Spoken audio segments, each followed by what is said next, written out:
भागीरथी सलिल सांद्र जटा कलापम शीतांशुकांति रमणीय विशाल भालम कर्पूर दुग्ध हिमहंस निभम स्वतोजम नित्यम भजाम्यमरनाथमहम दयालुम।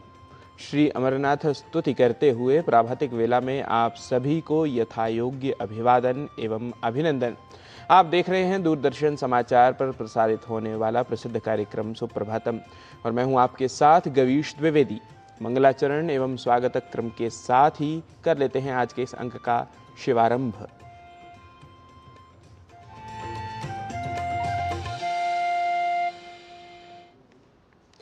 तिथि, वार, नक्षत्र, योग और करण, इन 5 प्रमुख तत्वों के समन्वय से पंचांग का निर्माण होता है और सनातन परंपरा में पंचांग को काल निर्धारण का प्रामाणिक आधार माना गया है। शुभ कार्यों के लिए उपयुक्त समय, मुहूर्त और अन्य ज्योतिषीय विचार भी इसी के आधार पर निर्धारित किए जाते हैं। तो आइए व्यावहारिकता और सामान्य प्रयोग के लिए हम जान लेते हैं आज की तिथि, नक्षत्र आदि के विषय में आज के पंचांग के द्वारा। आज का पंचांग: युगाब्द 5128, विक्रम संवत 2083, शक संवत 1948, उत्तरायण, आषाढ़ मास, कृष्ण पक्ष, प्रतिपदा तिथि, बुधवार, उत्तराषाढ़ा नक्षत्र। आज का दिन सभी के लिए मंगलमय हो। कहते हैं मनुष्य की बुद्धि ही सबसे बड़ा विज्ञान है और इसी के सहारे सभी लक्ष्यों की प्राप्ति भी होती है। आइए इसी विषय पर आधारित देखते हैं आज का सुभाषित और जान लेते हैं इसके अर्थ को हिंदी एवं अंग्रेजी भाषाओं में।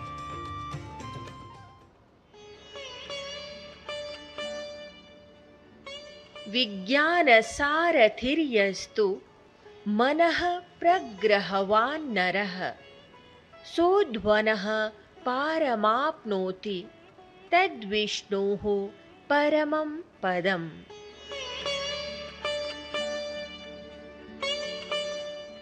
वह मनुष्य जिसकी विवेकपूर्ण बुद्धि वैज्ञानिक सारथी के समान जागरूक हो और जिसका मन संयमित हो, वह जीवन पथ की जटिलताओं को पार कर परम लक्ष्य तक पहुंच जाता है।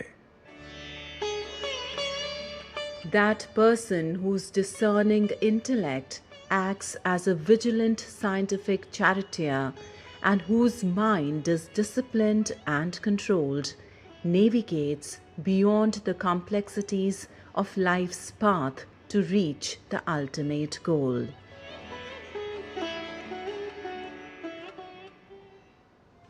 और सुप्रभातम में उपक्रम भारतीय ज्ञान परंपरा प्रभाग का आस्था, श्रद्धा और आध्यात्मिक चेतना का अद्भुत संगम है पवित्र श्री अमरनाथ धाम।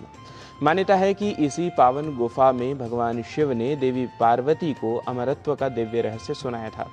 प्राकृतिक रूप से निर्मित हिम शिवलिंग के दर्शन के लिए प्रतिवर्ष यहाँ देश विदेश से लाखों श्रद्धालु बाबा बर्फानी के दर्शनार्थ पहुँचते हैं। इस वर्ष 3 जुलाई से प्रारंभ होने वाली पवित्र यात्रा से पूर्व जम्मू कश्मीर के उपराज्यपाल एवं श्री अमरनाथ जी श्राइन बोर्ड के अध्यक्ष मनोज सिन्हा ने विधि विधान से प्रथम पूजा संपन्न की। आइए देखते हैं भारतीय ज्ञान परंपरा प्रभाग में श्री अमरनाथ गुफा से संबद्ध इस वृत्त विशेष को।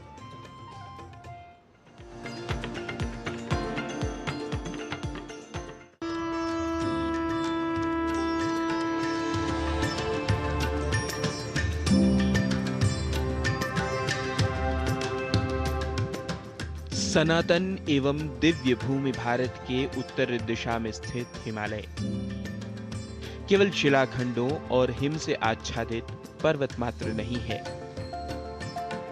यह भारतीय संस्कृति की आत्मा का, चेतना का शाश्वत शिखर है। इसी हिमालय की गोद में स्थित है श्री अमरनाथ गुफा।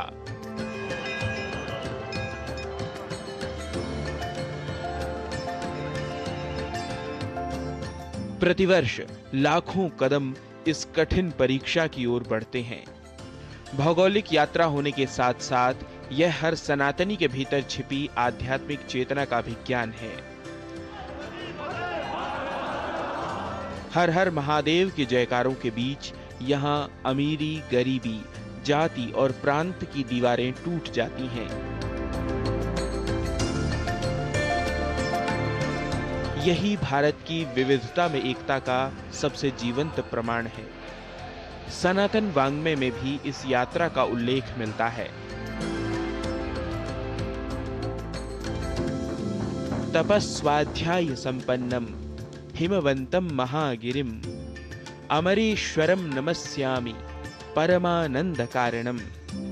तप और स्वाध्याय से संपन्न हिमालय पर्वत पर स्थित परम आनंद के कारण स्वरूप भगवान अमरेश्वर अर्थात अमरनाथ को मैं नमस्कार करता हूँ। पौराणिक कथाओं के अनुसार अमरनाथ वह पावन भूमि है जहाँ भगवान शिव ने देवी पार्वती को अमरत्व का रहस्य अर्थात अमर कथा सुनाई थी। शिव नहीं चाहते थे कि इस रहस्य को कोई और सुने, इसलिए उन्होंने अनंतनाग में अपने शेषनाग को छोड़ा, चंदनवाड़ी में मस्तक के चंदन को उतारा और पंचतरणी में पांचों तत्वों का त्याग किया। लेकिन जब महादेव कथा सुना रहे थे तब गुफा में उपस्थित नवजात शुक ने वह कथा सुन ली और वही बाद में शुकदेव जी महाराज बने। कहते हैं उस समय वहां उपस्थित कबूतरों का एक जोड़ा भी अमर हो गया, जो आज भी भाग्यशाली श्रद्धालुओं को इस शून्य तापमान में दिखाई देता है। अमरनाथ यात्रा का इतिहास काफी पुराना है। कल्हण की प्रसिद्ध ऐतिहासिक पुस्तक राजतरंगिणी में 11वीं सदी के राजा सामंत देव के समय इस यात्रा का स्पष्ट वर्णन मिलता है। विदेशी यात्रियों जैसे बर्नियर ने भी औरंगजेब के शासनकाल में इस पवित्र गुफा की यात्रा का उल्लेख किया था। बीच के कालखंड में जब यह गुफा उपेक्षित हो गई, तब 15वीं शताब्दी में बूटा मलिक नाम के एक स्थानीय चरवाहे ने इस गुफा को दोबारा खोजा। इतिहास प्रमाण है कि सदियों से यह स्थान कश्मीरी संस्कृति और आपसी भाईचारे का प्रतीक रहा है। स्वामी वरदानंद भारती विरचित श्री अमरनाथाष्टकम में भी महादेव की स्तुति में कहा है, शैलेन्द्र तुंग शिखरे गिरिजा समेतम प्रालेय दुर्गम गुहा सुसदा वसंतम श्रीमद् गजानन विराजित दक्षिणांकम नित्यम भजाम्यमरनाथमहं दयालुम। जो भगवान शिव हिमालय के सबसे ऊंचे शिखर पर देवी पार्वती के साथ विराजमान हैं, बर्फ से ढकी कठिन गुफाओं में निवास करते हैं और जिनके दाहिनी ओर श्री गणेश जी विराजते हैं, उन दयालु भगवान अमरनाथ का मैं प्रतिदिन भजन करता हूँ। अमरनाथ की चढ़ाई केवल शरीर की नहीं, मन की भी परीक्षा है। जब रास्ते में ऑक्सीजन कम होने लगती है, पैर जवाब देने लगते हैं, तब केवल आस्था ही पथिक को आगे बढ़ाती है। यहाँ पहुंचकर भक्त को अनुभव होता है कि इस विशाल ब्रह्मांड में मनुष्य कितना छोटा है।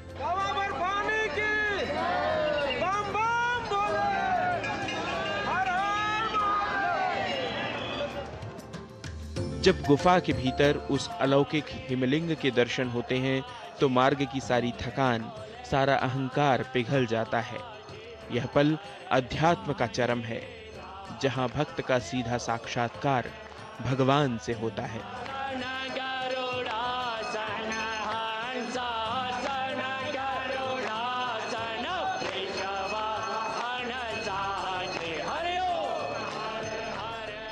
अति प्राचीन यह अमरनाथ यात्रा केवल एक धार्मिक परंपरा मात्र नहीं है।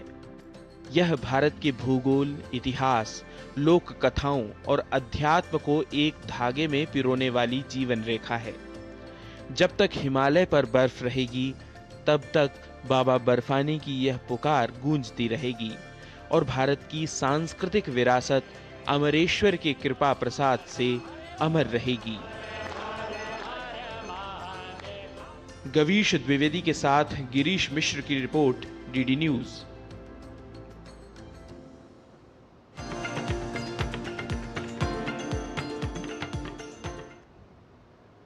भारतीय ज्ञान परंपरा प्रभाग में श्री अमरनाथ धाम के विषय में विस्तार से जानने के बाद कार्यक्रम में अब समय हो चला है एक अल्प विराम का।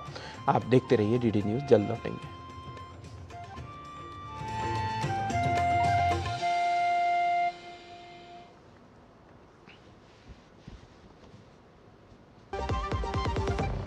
हर जीत की शुरुआत होती है छोटे छोटे कदमों से और हर छोटी तैयारी बदल सकती है पूरा नतीजा। क्योंकि मैदान हो या जिंदगी, छोटी से छोटी तैयारी ही देती है प्रोटेक्शन और प्रोटेक्शन ही देता है भरोसा। जैसे LIC की बीमा लक्ष्मी, एक खास प्लान सिर्फ महिलाओं के लिए जहां छोटी बचत दे बड़ी सुरक्षा, ताकि जिंदगी के हर मैदान में आप रहे हर पल के लिए रेडी। LIC बीमा लक्ष्मी, रखे हर पल के लिए रेडी।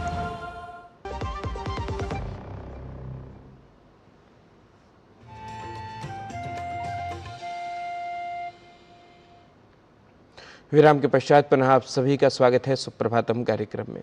स्वस्थ जीवन के लिए केवल शरीर को सक्रिय रखना ही नहीं, बल्कि व्यक्तिगत स्वच्छता और संतुलित जीवन शैली अपनाना भी उतना ही आवश्यक है। योग 360 प्रभाग में हम प्राकृतिक उपायों के माध्यम से स्वास्थ्य से जुड़े विभिन्न विषयों पर उपयोगी जानकारी लेकर आते हैं। आज का विषय है स्वेद अर्थात पसीने की दुर्गंध। प्रायः यह समस्या अत्यधिक पसीना, त्वचा पर जीवाणुओं की वृद्धि, अस्वच्छता या खान पान की आदतों के कारण उत्पन्न होती है। व्यक्तिगत स्वच्छता, संतुलित आहार, पर्याप्त जल सेवन और प्राकृतिक उपायों को अपनाकर इस समस्या से बचा जा सकता है। आइए इस विषय पर विस्तार से जानकारी प्राप्त करते हैं योग 360 प्रभाग में हमारी सहयोगिनी किरण भारद्वाज की इस प्रस्तुति के माध्यम से।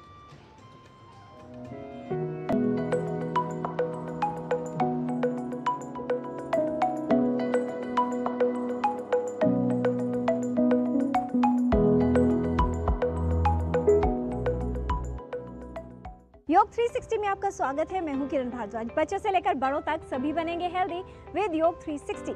क्या कभी आपने पसीने की वजह से असहज महसूस किया है, या फिर आपकी बॉडी ओडर यानी तन की दुर्गंध ने आपको एम्बैरस कर दिया हो?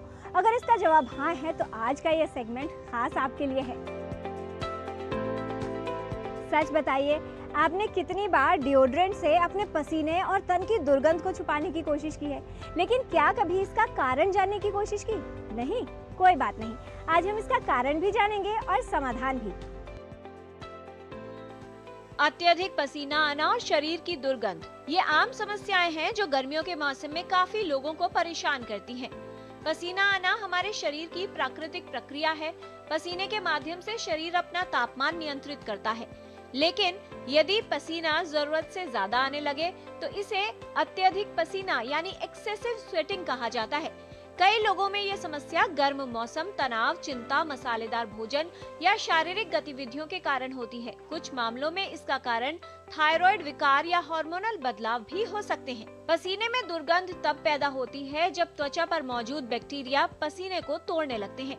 विशेष रूप से बगल, पैरों और शरीर के ऐसे अंग जहां पसीना अधिक आता है या जो ढके रहते हैं, उनमें दुर्गंध उत्पन्न हो सकती है। आपके शरीर की दुर्गंध आपको कई बार शर्मिंदा कर सकती है। ऐसे में कुछ सरल प्राकृतिक उपायों से आप अत्यधिक पसीने और शरीर की दुर्गंध की समस्या को दूर कर सकते हैं। ताजगी का रखिए हर पल ध्यान। पसीने की समस्या नहीं करेगी परेशान। करें ये योगिक क्रियाएं जो पसीने और तन की दुर्गंध से राहत पाना बनाएंगी आसान। अगर आपको भी शरीर से दुर्गंध आती है, पसीना बहुत आता है, आपको बहुत सरल से 2 अभ्यास करने हैं।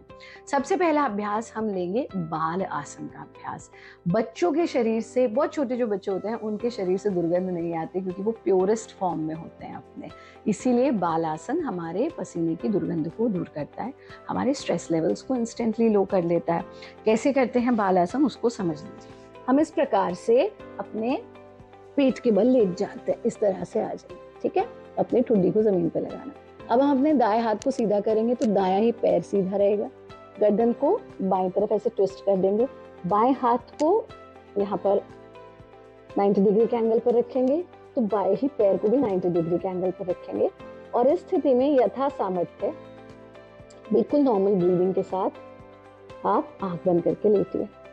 अब इस ही स्थिति को हम दूसरी ओर दोहरा रहे हैं, दूसरी साइड। इस स्थिति में लेट जाना, यथा सामर्थ्य लेटना, फिर वापस आएंगे और रिलैक्स होंगे। कैसे? दोनों हाथों का तकिया बना लेंगे, पैरों को खोल लेंगे। अब इस तकिए पर अपने चेहरे को टिका।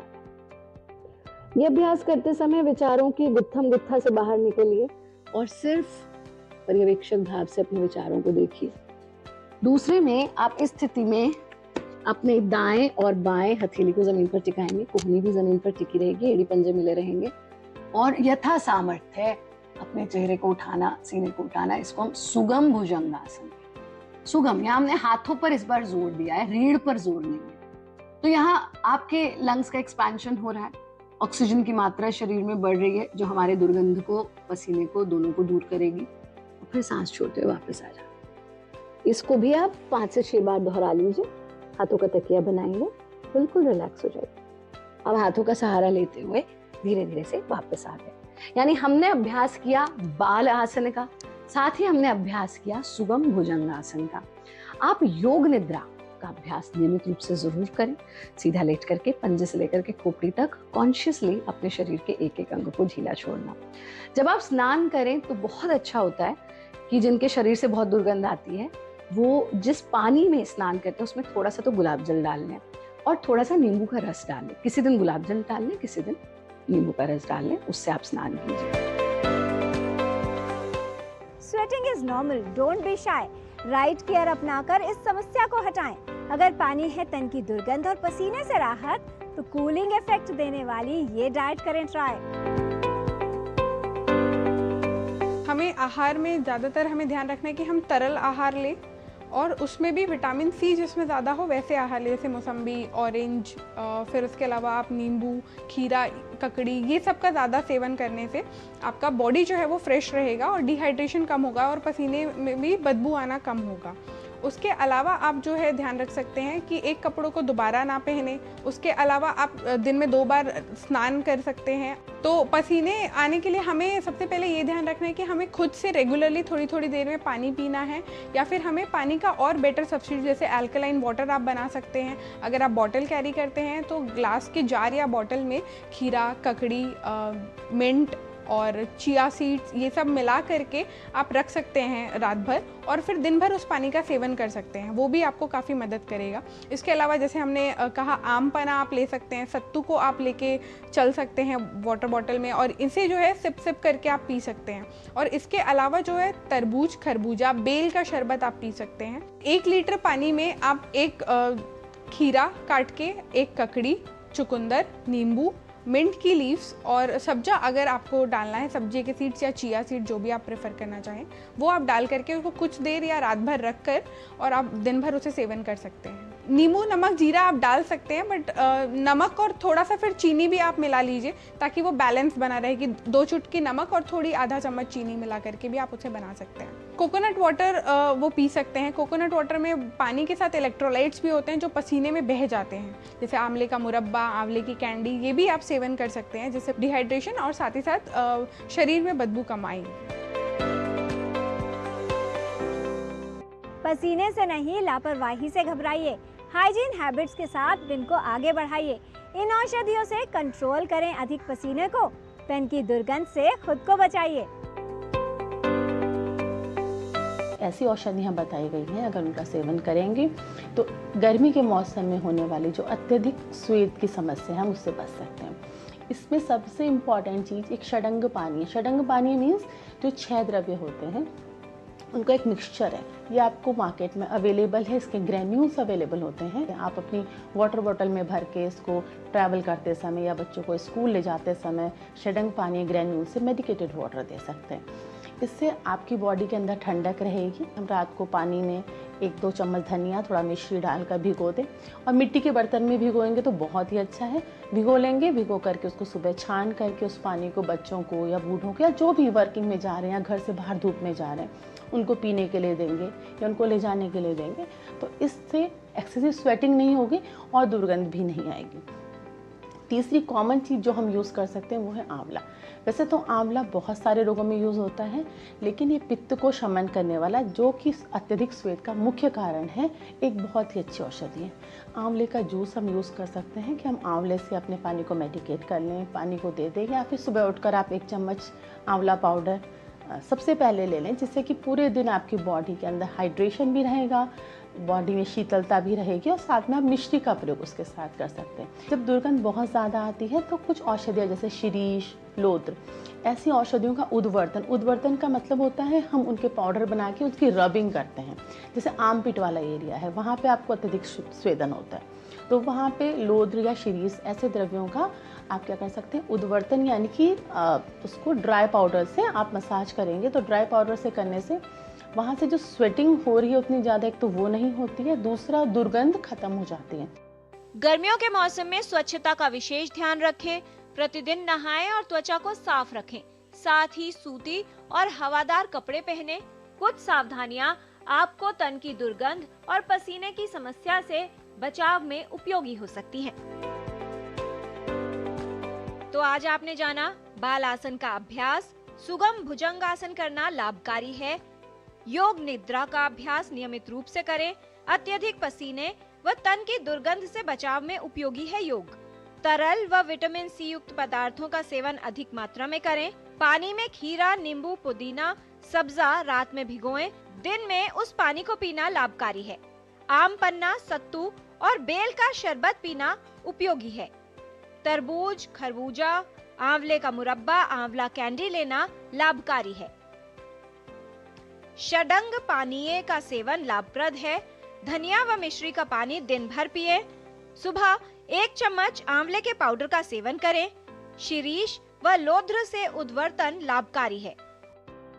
Health is cool, hygiene is smart, यहीं से होता है कॉन्फिडेंस स्टार्ट। फ्रेशनेस कोई फिल्टर नहीं, ये एक हैबिट है।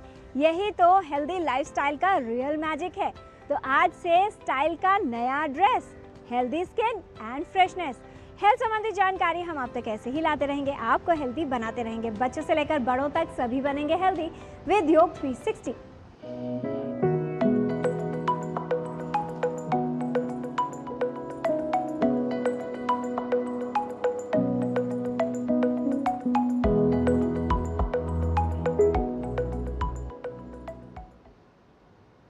सुप्रभातम के विशेष प्रभाग योग 360 में आहार, औषधि और आसन के विषय में जानने के बाद अब समय हो चला है भाषा सीखने का। तो अविलंब लिए चलते हैं आपको संस्कृत पाठशाला की आज की कक्षा में।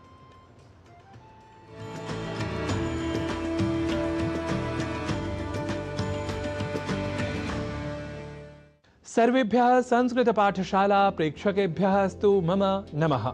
सस्वागतं संस्कृत पाठशालायाः अभिनवायां कक्षायां भवतां समेषाम् अभिनंदनं करोमि। अहं नारायण दत्त मिश्रः।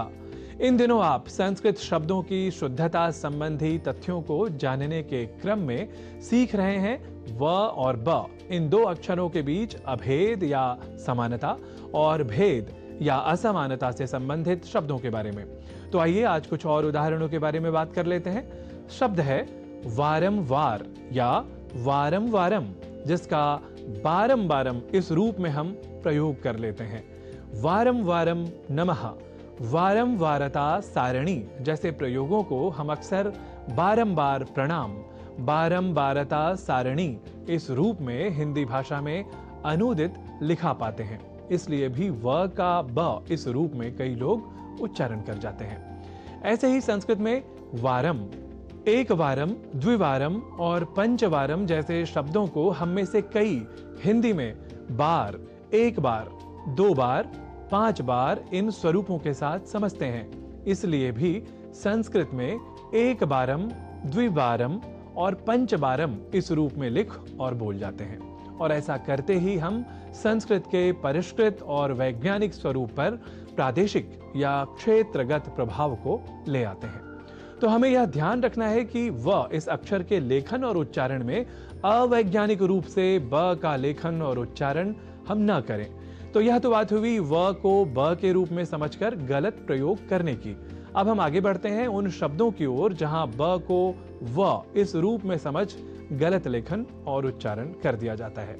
और ऐसा करते ही हम जाने अनजाने में ही अत्यंत वैज्ञानिक और परिष्कृत स्वरूप वाले संस्कृत के संस्कृतत्व पर कुठाराघात कर जाते हैं। यह आप जानते ही हैं। जैसे एक शब्द है जिसे हम हिंदी में कहते हैं वाष्प, पर उसका शुद्ध रूप इसके मूल स्वरूप में अर्थात संस्कृत में जो प्राप्त होता है वह है बाष्प या बाष्पः। कहा गया है बाष्पो नेत्र जलोष्मणोः, अर्थात साधारण रूप से आंसू और भाप और कभी कभी लोहे के अर्थ को भी बाष्प शब्द द्वारा गृहीत किया जाता है। एक अत्यंत प्रसिद्ध श्लोक भी है जहां बाष्प शब्द का प्रयोग हुआ है, जो अभिज्ञान शाकुंतलम में प्राप्त होता है। वह श्लोक कुछ यूं है: यास्यत्यद्य शकुंतलेति हृदयं संस्पृष्टमुत्कंठया कंठः स्तंभित बाष्प वृत्ति कलुषश्चिंता जडम दर्शनम। इस श्लोक के अलावा आनंद बाष्प विसरो नयने प्रजानाम आविर्बभूव मकरंद इवार विंदे, सा बाष्प कलया वाचा निश्वसंति पुनः पुनः, वारं वारं तिरयति दृशोरुद्गमं बाष्पपूरः। जैसे संदर्भों द्वारा स्पष्ट ही है कि बाष्प यह शब्द ही संस्कृत साहित्यानुसार और व्याकरणानुसार भी सर्वथा शुद्ध है। तो आज हमने व और ब के बीच भेद, अंतर या भिन्नता के बारे में कुछ विशेष उदाहरणों के साथ जाना। संस्कृत पाठशाला की अगली कक्षा में हम पुनः लौटेंगे कैश्चित् विशिष्टैः उदाहरणैः सह। तावत् मांगल्यमस्तु सर्वतः। नमो नमः सर्वेभ्यः।